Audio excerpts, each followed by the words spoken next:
CRI এর office খুঁজে পাচ্ছে না দুদক, দুই ব্যাংকে মিলল ৩৫ কোটি টাকারও বেশি এফডিআর। দুদকের মামলায় বিএসইসির সাবেক চেয়ারম্যান শিবলি রুবাইয়াত গ্রেফতার।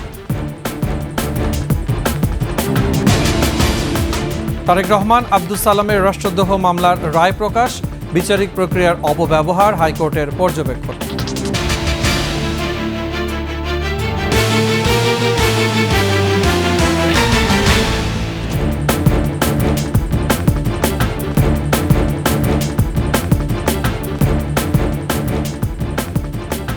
শুনছিলেন সংবাদ শিরোনাম, আমন্ত্রণ ২১ সংবাদে, সাথে আছে মুজাহিদুল ইসলাম।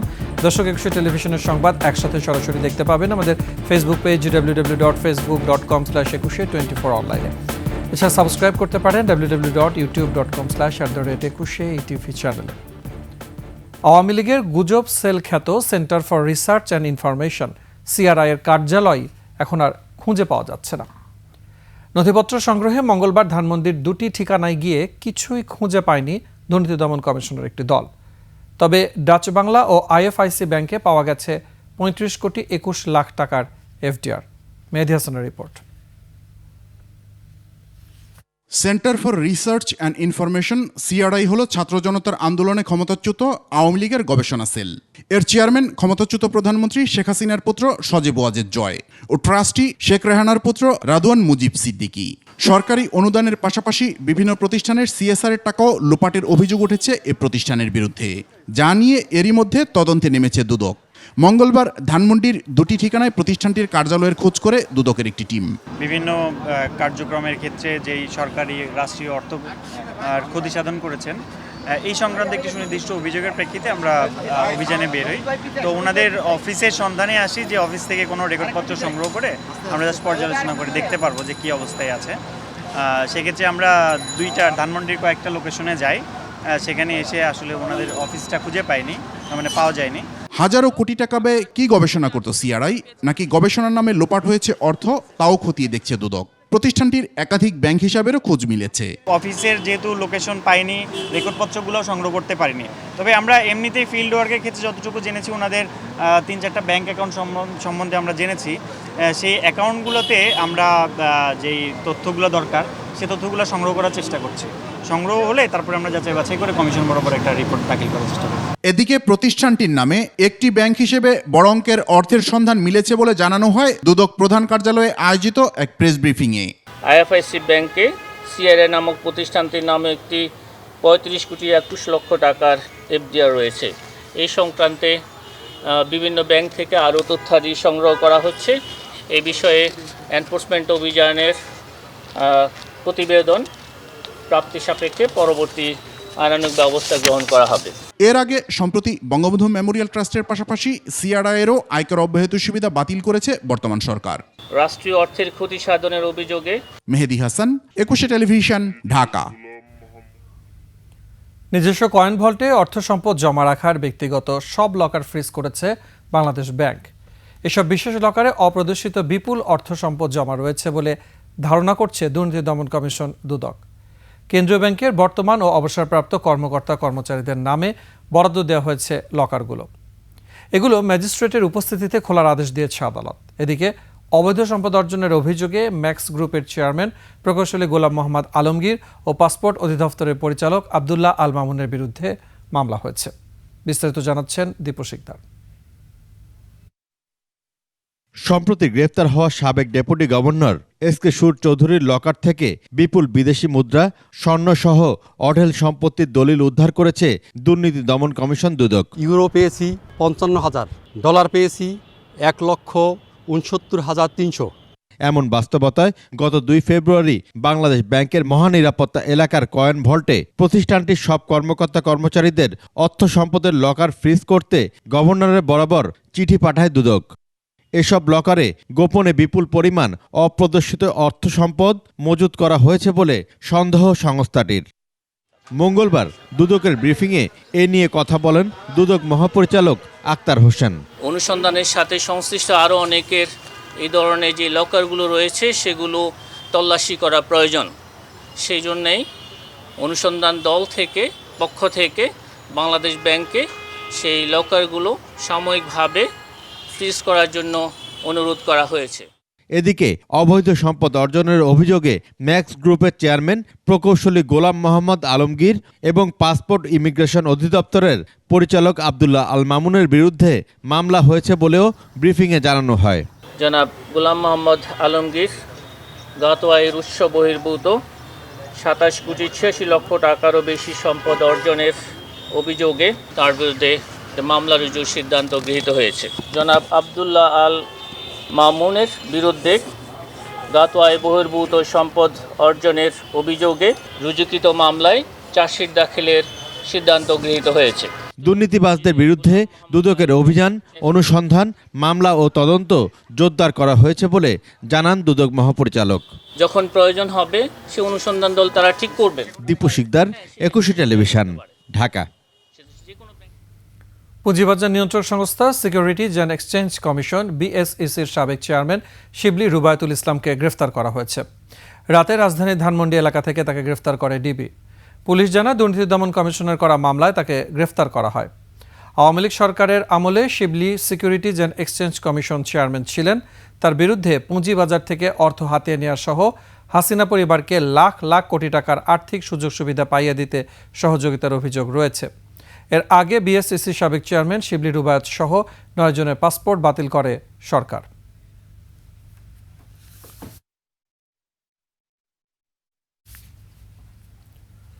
বিএনপির ভারপ্রাপ্ত চেয়ারম্যান তারেক রহমান ও 21 টেলিভিশনের চেয়ারম্যান ও সিইও আব্দুস সালাম সহ 4 জনের বিরুদ্ধে রাষ্ট্রদ্রোহের মামলা বাতিল করে হাইকোর্টের পূর্ণাঙ্গ রায় প্রকাশ করা হয়েছে। রায় বলা হয়েছে, রাষ্ট্রদ্রোহের এই মামলাটি আইনি প্রক্রিয়া মেনে হয়নি এবং এটি বিচারিক প্রক্রিয়ার অপব্যবহার ছাড়া কিছুই না। বিচারপতি এ কে এম আসাদুজ্জামান ও বিচারপতি সৈয়দ এনায়েত হোসেনের হাইকোর্ট বেঞ্চ এই রায় দিয়েছিলেন। সেই রায়ের পূর্ণাঙ্গ অনুলিপি সুপ্রিম কোর্টের ওয়েবসাইটে প্রকাশ করা হয়েছে। বিস্তারিত শাকের আরজু রিপোর্টে।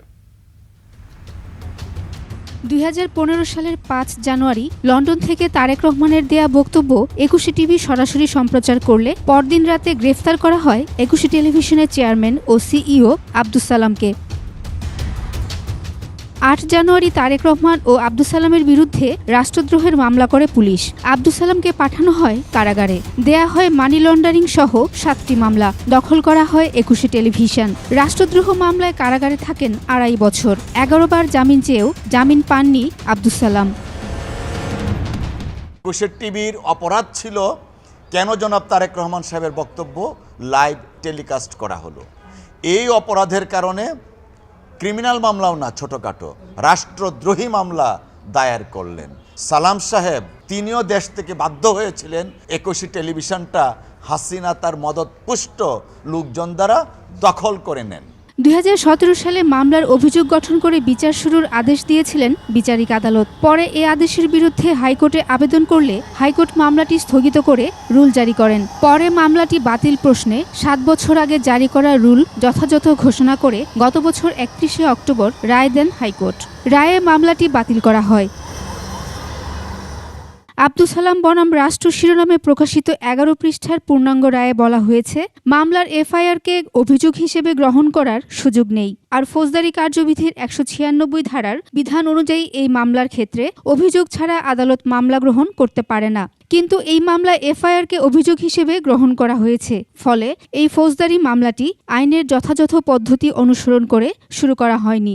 মামলাটা বাতিল করে দিয়েছেন, কারণ মামলায় কোনো ধরনের লিগ্যাল ইনগ্রিডিয়েন্টস ছিল না। রাষ্ট্রদ্রোহের মামলা করতে গেলে গভর্নমেন্টের অনুমোদন নিতে হয়, সেটাও নেওয়া হয়নি। মামলাটি আদালতের বিচারিক প্রক্রিয়ার অপব্যবহার ছাড়া কিছুই না বলে রায়ে উল্লেখ করা হয়। ফলে মামলাটি হাইকোর্টের স্থগিতাদেশ প্রত্যাহার করে তা বাতিল করা হয়। লোয়ার কোর্টে মামলাটা দায়ের করা হয়, তখন যথাযথ কর্তৃপক্ষের কাছে মামলাটা দায়ের করা হয়নি। মহামান্য আদালত মামলা বাতিল করেছিলেন এবং আজকে সেই মামলার রায় আমরা পেয়েছি, ন্যায় বিচার আমরা পেয়েছি। তারেক রহমান ও আব্দুস সালাম ছাড়াও মামলায় আরও 2 জন আসামি ছিলেন। সে সময়ের 21 টেলিভিশনের সাবেক প্রধান প্রতিবেদক মাহাতির ফারুকী খান ও চ্যানেলটির জ্যেষ্ঠ প্রতিবেদক কনক সারোয়ার। তাদের বিরুদ্ধেও মামলা বাতিল করা হয়েছে। শাকেরা আরজু, 21 টেলিভিশন, ঢাকা। ভিটেমাটি সহায় সম্বল যা ছিল বিক্রি করে টাকা তুলে দিয়েছিল দালালদের হাতে। উদ্দেশ্য একটাই, যেভাবেই হোক বিদেশ গিয়ে ভাগ্য বদলের চেষ্টা। কেউ কেউ হয়তো সফল হন, তবে বেশিরভাগ তরুণের জীবনের ইতি ঘটে যাত্রাপথেই। শেষ হয়ে যায় একটা পরিবারের স্বপ্ন। গল্পগুলো প্রায় এরকমই। সম্প্রতি পুনরাবৃত্তি সেই একই গল্পের। ইতালিতে যাওয়ার উদ্দেশ্যে লিবিয়ায় প্রাণ হারানো ফরিদপুরের 2 যুবকের মরদেহ ফেরত চায় তাদের পরিবার। লিবিয়ায় নিখোঁজ আরেক যুবকের সন্ধানও চায় তার স্বজনরা। এহসান রানা তথ্য ছবিতে ডেস্ক রিপোর্ট। পারিবারিক সচ্ছলতার আশায় 2024 সালের 25 নভেম্বর ফরিদপুরের ভাঙ্গা উপজেলার কুমারখালী গ্রামের হৃদয় হাওলাদার, আকাশ হাওলাদার ও সোহেল মাতুব্বর ইতালির উদ্দেশ্যে দেশ ছাড়েন। প্রথমে লিবিয়াতে ঠাঁই হয় তাদের, রাখা হয় 2 মাস। কথা ছিল নদীপথে পাঠানো হবে ইতালিতে। 24 জানুয়ারির পর থেকে তাদের আর কোনো খোঁজ পাওয়া যাচ্ছিল না। 31 জানুয়ারি লিবিয়া থেকে হৃদয় ও আকাশের গুলিবিদ্ধ নিথর দেহের ছবি পাঠানো হয় পরিবারের কাছে। আর খোঁজ মেলেনি সোহেল মাতুব্বরের। পরিবারের দাবি, দালাল আনোয়ার মাতুব্বর ও মোহাম্মদ শহীদের প্রলোভনে লিবিয়া হয়ে নদীপথে ইতালিতে পাঠানোর সিদ্ধান্ত নেওয়া হয়েছিল।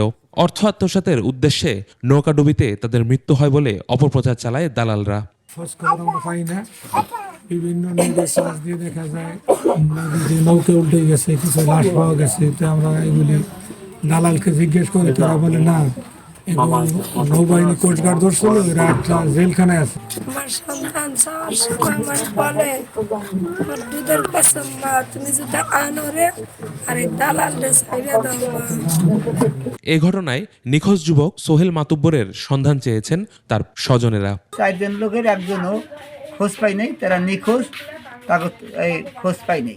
আমার ছেলের লাশ চাই, আর জীবিত যদি কোনো রকম বাইসে থাকে তার উদ্ধার কিভাবে। এ ঘটনায় অভিযুক্তদের বিচার দাবি করেছেন স্থানীয়রা। এগো কইছে সুস্থভাবে পালাই দেবো, পালায় নাই। এগো গেম দইত না, এর আগে মাইরে বালি সামাত আছে। ওই ছেলের বাবারে হুমকি দিছে যে তুমি কি করতে পারবা, তার মানে টাকা পয়সা মাইরে দিছে। এরা যদি এই সুস্থ বিষয়টা না করে তাহলে আরো ঘটনায় কোনো হবে না। এদিকে ঘটনার সঙ্গে জড়িত আনোয়ার মাতুব্বরের স্ত্রী জানান, নিহত ও নিখোঁজ যুবকদের সঙ্গে তার স্বামীর কোনো যোগাযোগ ছিল না।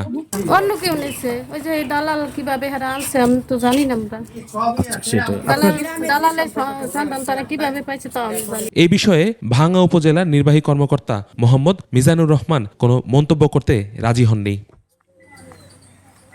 ইউসুফ হাসান নাইম, 21 টেলিভিশন।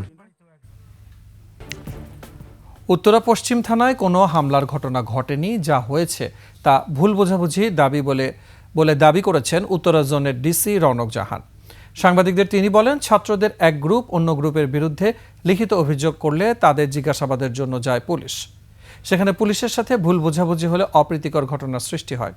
পরে পুলিশের অপেশাদার আচরণের কারণে থানার সামনে জড়ো হয় ছাত্ররা। এ সময় পুলিশের সাথে ছাত্রদের ভুল বোঝাবুঝি হলে অপ্রীতিকর ঘটনার সৃষ্টি হয়। অপেশাদার আচরণের জন্য এসআই আবু সাইদকে প্রত্যাহার করা হয়েছে বলে জানান তিনি। বৈষম্য বিরোধী ছাত্র আন্দোলনকারীদের সঙ্গে আমাদের উত্তরা ডিভিশনের পূর্ব এবং পশ্চিম থানার কিছুটা ভুল বোঝাবুঝি সৃষ্টি হয়েছিল, এবং সেটা আমি এবং আমার এডিসি এবং আমার অন্যান্য ঊর্ধ্বতন কর্মকর্তা যারা আছেন তারা আলোচনার মাধ্যমে আমরা এটাকে সমাধান করি। তো আসলে ঘটনার সূত্রপাত হয়েছে যে আমরা যাদেরকে বৈষম্য বিরোধী আন্দোলনকারী নেতৃবৃন্দ হিসেবে চিনি, তাদের কয়েকজনের বিরুদ্ধে অভিযোগ আসে আমাদের কাছে। সেই অভিযোগেরই আসলে তদন্তের কাজ চলছিল। তো আমাদের একজন অফিসার যাকে অ্যাসাইন করা হয়েছিল, সেই আসলে তার অ্যাপ্রোচটা আসলে আমরা মনে করছি যে এই পরিস্থিতি সঠিক ছিল না। সেনা সদস্য পরিচয়ে মাইক্রোবাস ভাড়া করতে আসা 2 ব্যক্তিকে আটক করেছে এলাকাবাসী। স্থানীয়রা জানায়, শহীদুল ইসলাম মামুন ও সাইফ ইসলাম স্থানীয় একটি রেন্টে কার সার্ভিস গাড়ি ভাড়া নিতে আসে। তাদের পরিচয় জানতে চাইলে একজন সেনাবাহিনীর মেজর ও অপরজন তার ড্রাইভার পরিচয় দেন। সন্দেহ হলে পরিচয়পত্র চান রেন্টে কার মালিক। সে সময় ভুয়া আইডি কার্ড প্রদর্শন করে তারা।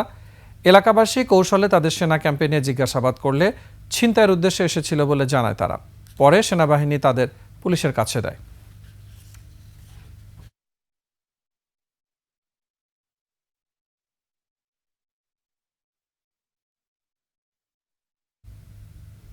এবার অমর একুশে বইমেলার খবর।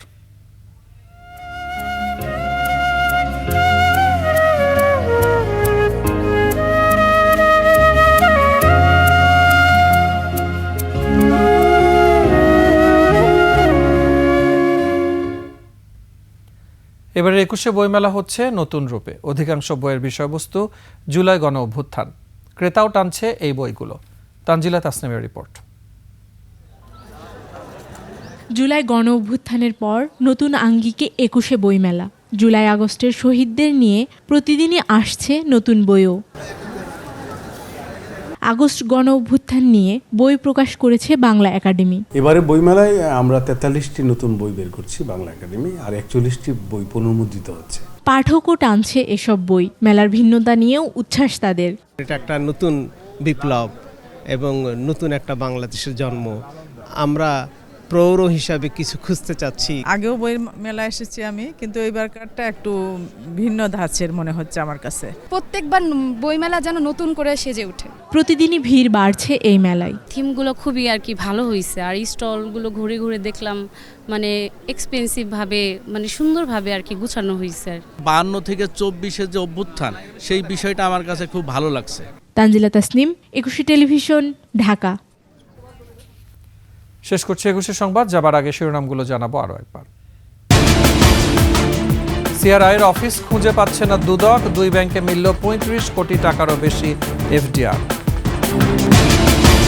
দুদকের মামলায় বিএসইসির সাবেক চেয়ারম্যান শিবলি রুবাইয়াত গ্রেফতার।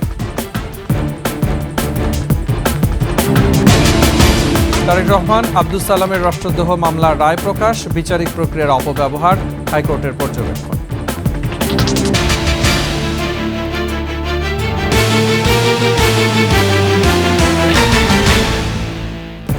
সর্বশেষ সংবাদ জানতে ডায়াল করুন 2021 নম্বরে, আর ভিজিট করুন 21-tv.com ওয়েবসাইটে। ফেসবুকে ভিজিট করতে পারেন www.facebook.com/2124 অনলাইন। এছাড়া সাবস্ক্রাইব করতে পারেন www.youtube.com/21TV চ্যানেল। এতক্ষণ সাথে থাকার জন্য ধন্যবাদ। পরবর্তী সংবাদ দেখার আমন্ত্রণ রইল। 21-এর সাথে থাকুন।